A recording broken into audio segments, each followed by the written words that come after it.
As a constitutional law attorney, former senior legal advisor, and personal counsel to President Donald J. Trump, Jenna Ellis believes in the rule of law and the importance of integrity in our elections. And she's ready to tackle the big cultural and legal issues facing America. This is the Jenna Ellis Show. Here is your host, Jenna Ellis.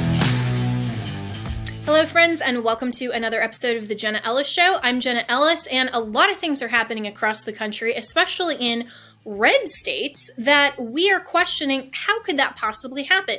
Case in point, Daniel Perry, the Uber driver and United States Army veteran that was convicted in an Austin court against his constitutionally protected right of self-defense. Governor Abbott is now saying that he is waiting on the board for a recommendation to pardon Daniel Perry. But how did we even get here?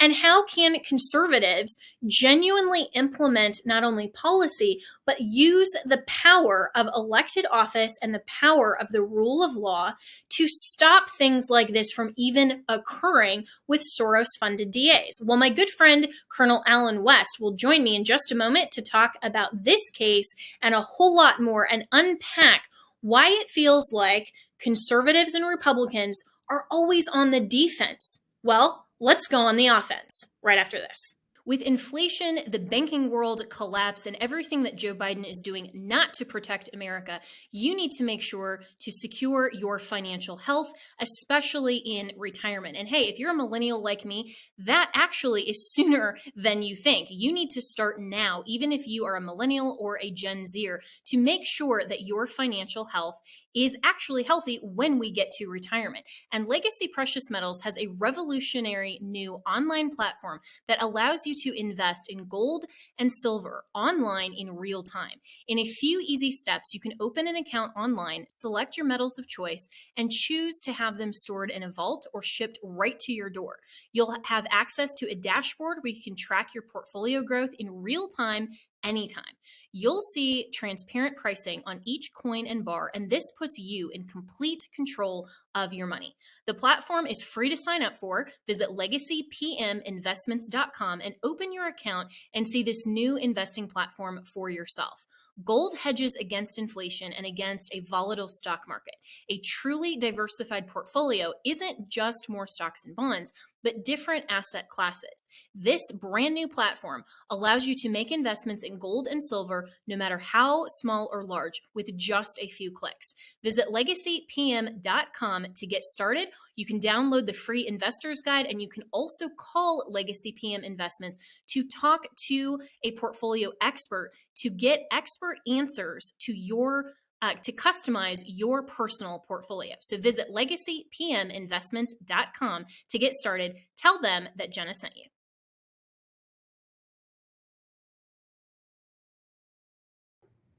Joining me now is Colonel Allen West, who is the host of the Steadfast and Loyal podcast. And Allen, just starting off, this case with Daniel Perry, I think, highlights the problem with these Soros-funded DAs and how they are pushing more and more toward injustice and a complete breakdown of all of our institutions. No, you're absolutely right. It's good to be with you, Jenna. And it was really a strategic move by George Soros back in 2018 when he came in and swept through the state of Texas and got all of these back to DAs. And here in Dallas County, where I live, Travis County, which is Austin, Texas, Harris County, which is Houston, San Antonio, Bexar County. So all the major urban population centers, to include Corpus Christi, have this Soros-backed district attorney there. And so now you have the situation where 2 years after that, summer of 2020, when Antifa and BLM are down there rioting and, shutting down traffic in Austin, Texas, that a young man who was a sergeant in the United States Army, Daniel Perry, who was actually working a side job as an Uber driver, gets caught up in traffic, and one of these Antifa BLM protesters who's brandishing openly, you can do that legally in Texas, but he is openly brandishing during a protest an AK-47 and approaches his vehicle. And so being a deployed soldier, combat veteran, guess what he does? He defends himself, which is the right to be able to do so in the state of Texas with the stand your ground law. And now this Soros-backed DA has gotten a conviction of Sergeant Daniel Perry for murder. when this was definitely an act of self-defense. Yeah, and I think that the reason why a lot of conservatives are so frustrated here is not only that the jury reached, in our view, an incorrect verdict, and I'm glad to see Governor Greg Abbott saying that he will sign a pardon, and he is trying to expedite that process, which, of course, in the state of Texas is a little different than what a lot of other states are, where the governor can't just unilaterally pardon; it has to go first through the board, and of course, he can provide a recommendation. But then ultimately, he said he looks forward to signing that as soon as the recommendation's on his desk. But this type of case shouldn't have even been brought to trial, because Daniel Perry suffered so much in terms of not only the uncertainty here and now having to wait for a pardon, but also the cost of litigation and defense. I mean, it's very expensive. And this type of injustice, we shouldn't have to wait for a governor to go ahead and pardon after the fact. These types of cases shouldn't even have been brought. No, you're absolutely right. And I want everyone to understand this. This is supposedly Texas, and this has happened in the capital city of Texas. And so if anyone would not believe something like this would happen, it would not happen here in Texas. And also to a combat veteran, a soldier who, unfortunately, because of the situation we have in our military, is working a second job as an Uber driver. And then you have these protesters that are taking over the streets in Austin, Texas, and he's forced to make this type of decision. So you can just look at a cacophony of bad things that are happening. Yes, he's a sergeant in the United States Army. He's not some guy that can bankroll his legal defense very well, and I'm sure he has a legal defense fund, but still, the Soros-backed DAs that we have all over the country know exactly what they're doing, and they have gone into not just in blue states, but they are now supplanted very well in red states. And we got to start pushing back and fighting back against this. Absolutely. And this is where I think a lot of conservatives are so frustrated with the weaponization of government, which is, these leftist Democrats that are going into these offices and using government power to either manipulate the law and only oppress and persecute and prosecute their political opponents. But then they also have a double standard in terms of the law, because you're seeing, for example, the response that we saw to the Tennessee school shooting of 6 Christians, including 3 9-year-old children. And yet these Tennessee lawmakers that go in, and it's an actual insurrection in the Tennessee state capitol, they disrupt the proceedings and they are expelled, rightly, because the Tennessee legislature has wide latitude and purview under the Tennessee state constitution. And what does Kamala Harris do? Well, the vice president didn't care to come and visit the families of those who just tragically lost their loved ones. No, she's going down and suggesting that this was just, peacefully protesting and in favor of gun control. I mean, so we have these double standards across all levels of Democrat offices. And I think the people of America and anyone who's reasonable and rational, not just Republicans, are really tired of this. So what can we do? Well, they should be tired of it. And when we see our legal, law-abiding district attorneys, county attorneys, they need to start pressing these charges. One of the things I talked about, what is happening on our border. The president of the United States of America is in violation of the Constitution, our rule of law. And we've got to do a better job of pointing out these hypocrisies. The armed BLM Antifa protester down in Texas gets shot by someone, self-defense, but yet an unarmed, quote-unquote, protester, Ashley Babbitt, gets shot up in Washington, D.C. Nothing happened to the person that shot her. Matter of fact, I don't even know who that person is. So this duplicitous, this double standard has to stop. And you're right. When you look at the fact that, 3, 9-year-old kids, Christian kids in a Christian school, and then another 3 adults over 60 gunned down by someone. But the most important thing for the left is the ideological agenda. Number 1, gun control. Number 2, this gender dysphoric individual. And then you look at what happened in the storming of the state capitol in Tennessee, I'm sorry. That's a peaceful protest. We know that was not a peaceful protest. And you have people, legislators, that violated the code of conduct as a legislator there and were inciting this violence. But yet Donald Trump was supposedly inciting violence, and we're going to bring a impeachment against him on that. But yet we're going to go down and say that this is all just a bunch of racism when we have these individuals on a bullhorn in the Tennessee state capitol. So it is time we start using the rule of law and standing up and pushing back against the left.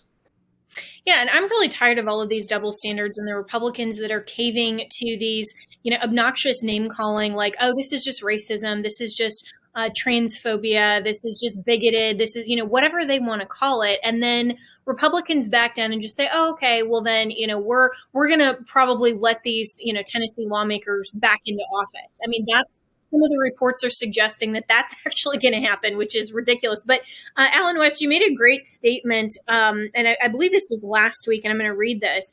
You said, I'm tired of Republicans who sit back and allow the totalitarian and tyrannical agenda of the leftists in America to thrive. They're intent on destroying our rule of law. So here's an idea to implement now that we have this local DA precedent. Of course, you were talking about Manhattan at the time. Why shouldn't border DAs and county attorneys, especially in Texas, bring charges against Joe Biden for the crime of violating Article 4, Section 4 of the U.S. Constitution, known as the Guarantee Clause? There's a high crime and misdemeanor that has resulted in loss of life, property, drug, human, and sex trafficking. Let's go on the offense against these jackasses. And I love that how forceful you are with this, because the Republican majority in Congress, day one should have filed articles of impeachment with the new majority and at least forced Joe Biden to have a trial in the Senate, even if he doesn't get to the 2/3 majority threshold like Donald Trump didn't.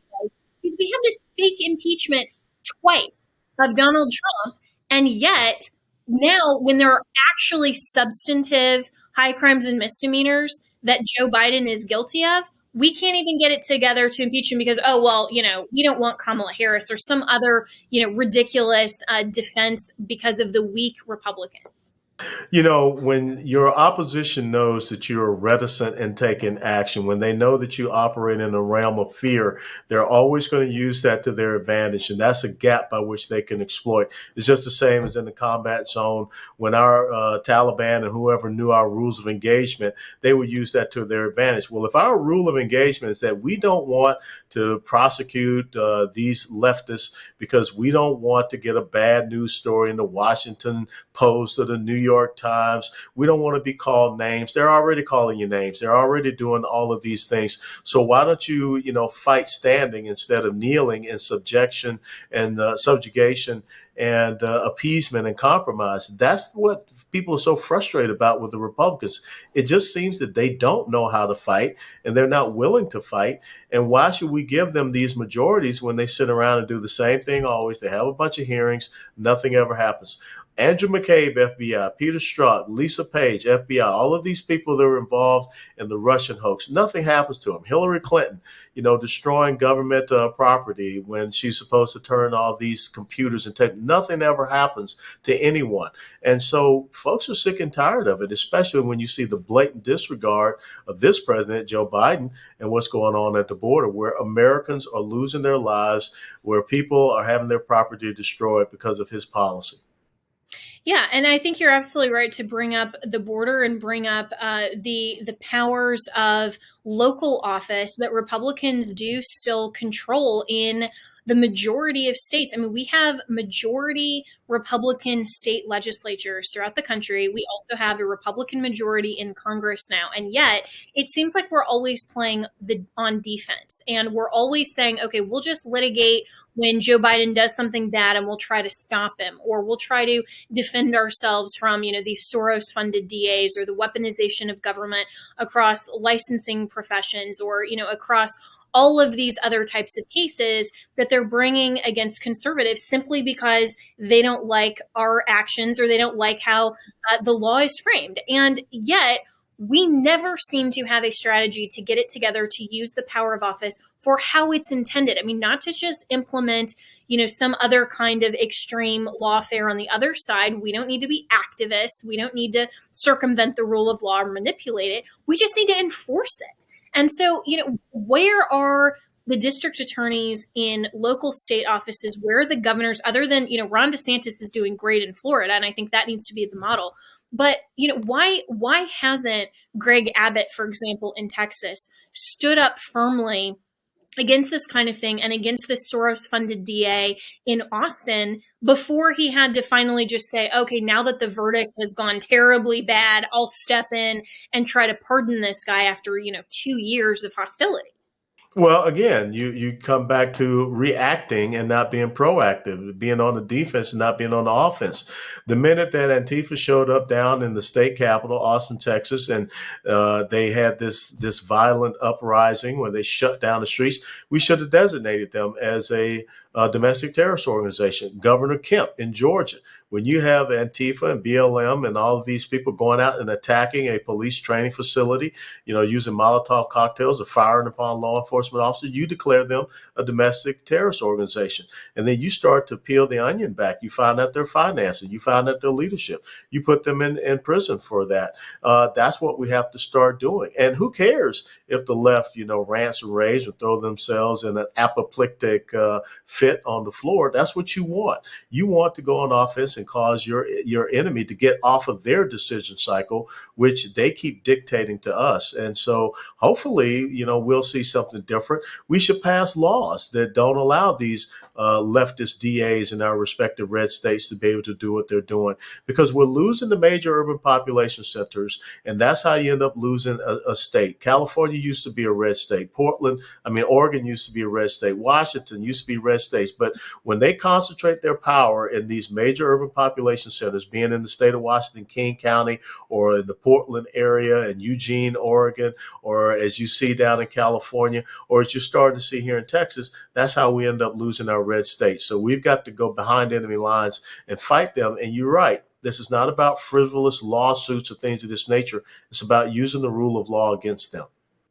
Yeah, and you raise a really excellent point that I think everyone should underscore here, is that Texas is still red, but it's on the verge of becoming blue. And that's not an exaggeration. That I am really concerned that we're going to lose Texas. We're going to lose Georgia, for example. And even, if we look historically at these states that you mentioned that have been red, but now they have these populations of urban centers that are blue, that are dominating, and then they're weaponizing the offices, whether it's the district attorney level or the governor level, the mayoral level, and that is setting the policy tone for the rest of the state. And if we are serious as conservatives about keeping the rule of law in our country, making sure that we preserve and protect genuine justice in this country, not this, systemic injustice, racism, blah, blah, blah narrative from the left, but genuinely the rule of law that is equal protection for all, not, some type of equity, then we have to take a serious look before 2024. And we have to focus on state and local races as well. Because, Alan, it's so frustrating to me when it seems like a lot of conservatives look to Donald Trump as the only champion for our cause. And we have to sit back and wait until he gets back in office in 2024 before we can do anything. And we have to only look to the highest elected official in the land, the presidency. And we basically don't even pay attention to all of these other races like school boards, these governorships, mayors, DAs, all of these things that the left is taking by storm because we're not even putting up a fight. No, we're not. And you bring up a great point. And I forgot to mention your home state, Colorado, and we saw how it transitioned red to purple, now is blue. We tend on our side to try to centralize everything. Everything has to be responded and answered to up in Washington, D.C. We got to have the House. We got to have the Senate. We need the Oval Office. We don't think about what we can do down here at the county level. I live in Dallas County here in Texas, and Dallas County went 63% for Robert Francis O'Rourke. Now, I want people to understand that Dallas County in Texas went 63% for a progressive socialist leftist who, is everything that he believes in is contrary to the principles and values of Texas. That's what's happening here. And if we don't start focusing like the left does on the school boards, on the city councils, on the county commissions, there's not a single Republican on the Dallas County Commission. So I'm behind enemy lines in the state of Texas. That should not be the case. We've got to start looking at these DA races. We got to start looking at these judicial races. Also in 2018, here the Republicans lost 56 to 58 judicial races and positions. And what does that mean? Now we've got these activist judges releasing violent criminals back onto the streets. But the Texas state constitution gives the governor of the state of Texas the ability to impeach these judicial state level judges here. But yet we're not doing that. So we have these tools, we have the ability, but it's like we're lacking someone that can get us on the same sheet of music and get a strategic plan out there that we can, put into place in our respective states all the way down to the county and local levels. That is what it's going to take if we're going to be successful.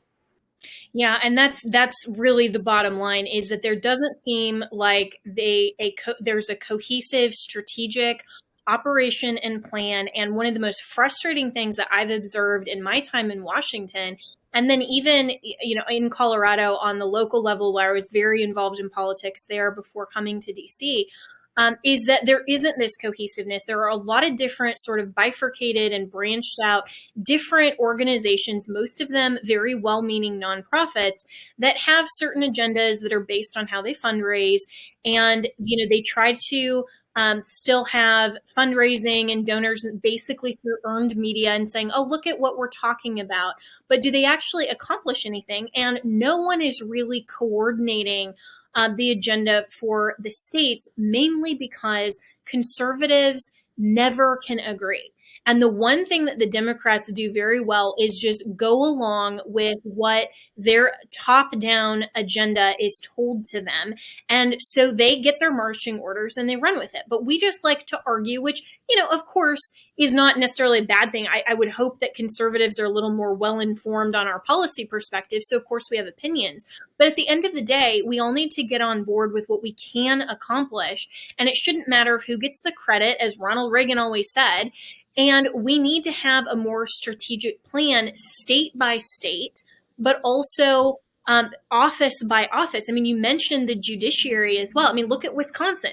A lot of conservatives didn't even know that there was a major, impactful Wisconsin state level Supreme Court race for elected office last week until it was too late. And then we like to complain after the fact. And then everybody is going to wonder why Wisconsin doesn't have good measures for election integrity moving forward in 2024. Well, 2024 just got hugely impacted by what happened last week when this progressive, insane leftist justice now got elected over the guy that Trump is out there blaming his election loss because he didn't get Trump's endorsement. Well, he got Trump's endorsement in 2020 and still lost the other judicial seat. So again, this shouldn't just be a question of Donald Trump only. This needs to be a question of all of us being good citizens, taking control of our states and our elected offices, and actually having a cohesive plan. So where do we start on that, Alan West?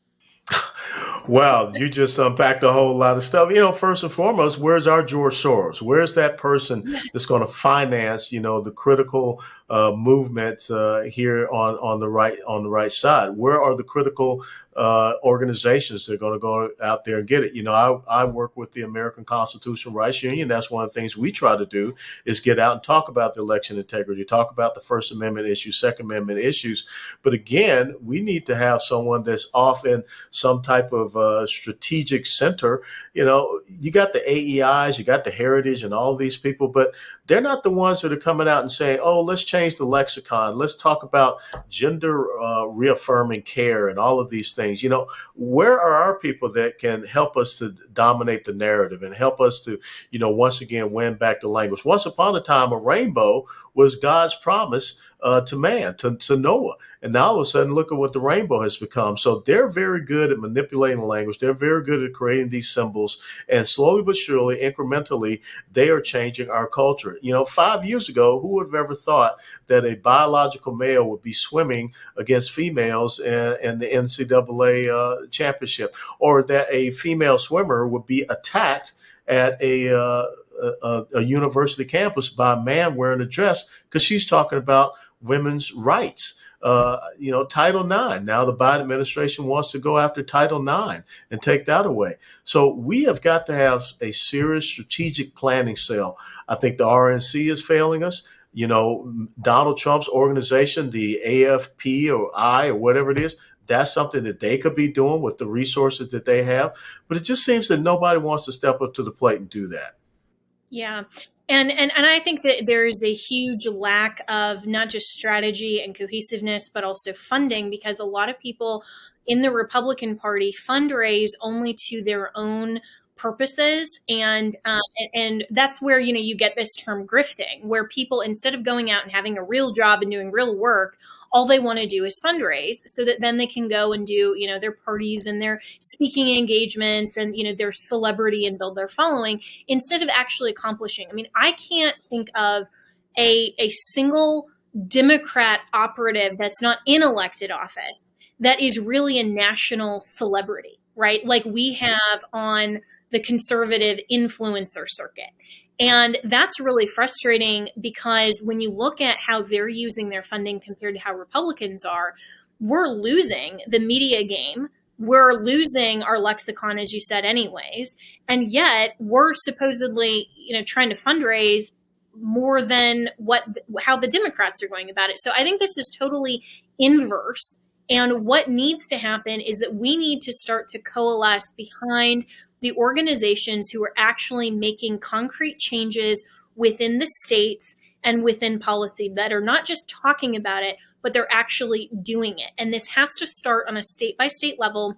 And we also have to get back to supporting the candidates who are genuinely pro-America. And whether you want to call that America First, whether you want to call that, pro-Constitution, Republican, whatever, we have to stop fighting against our own. What we saw in the 2022 midterms were a lot of really excellent candidates that were completely marginalized and actually opposed by the establishment RNC and the Karl Rove type, that wanted to take them out because they weren't sanctioned by the National Republican Party. We're undermining ourselves. That has to stop.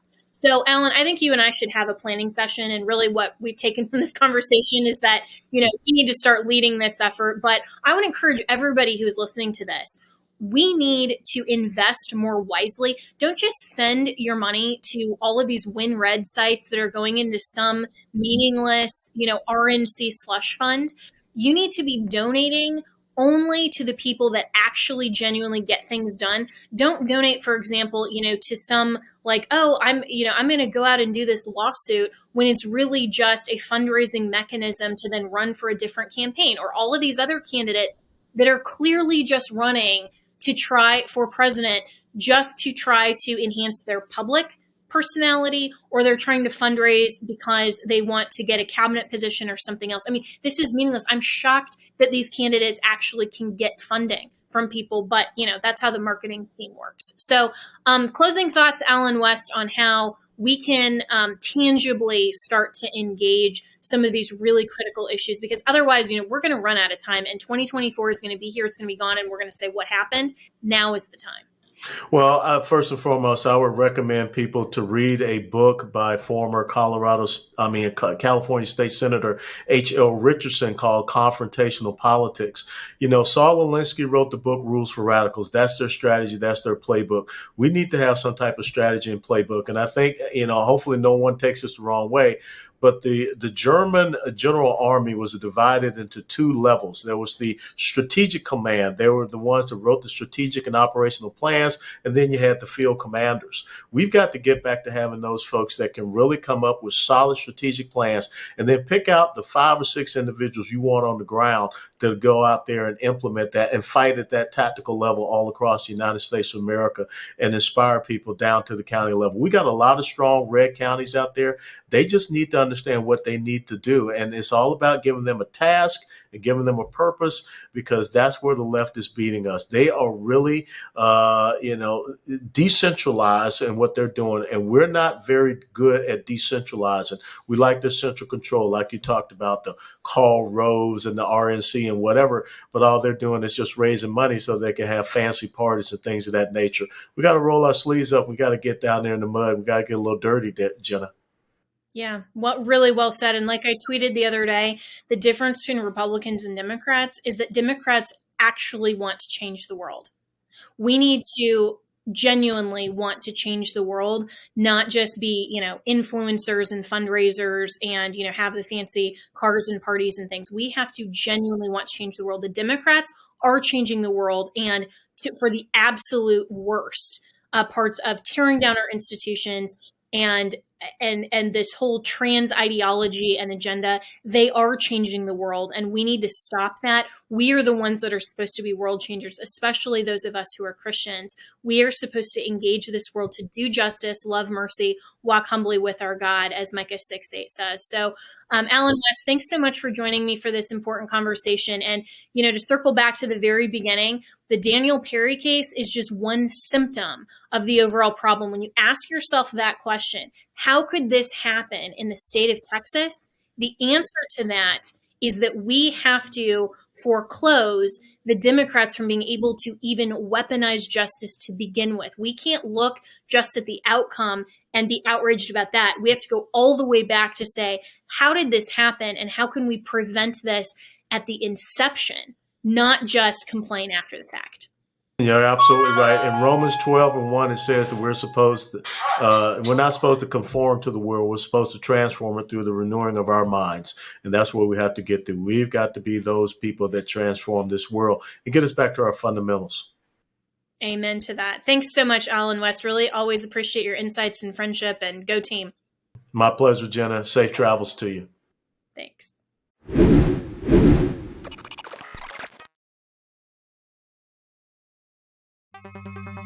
With inflation, the banking world collapse, and everything that Joe Biden is doing not to protect America, you need to make sure to secure your financial health, especially in retirement. And hey, if you're a millennial like me, that actually is sooner than you think. You need to start now, even if you are a millennial or a Gen Zer, to make sure that your financial health is actually healthy when we get to retirement. And Legacy Precious Metals has a revolutionary new online platform that allows you to invest in gold and silver online in real time. In a few easy steps, you can open an account online, select your metals of choice, and choose to have them stored in a vault or shipped right to your door. You'll have access to a dashboard where you can track your portfolio growth in real time anytime.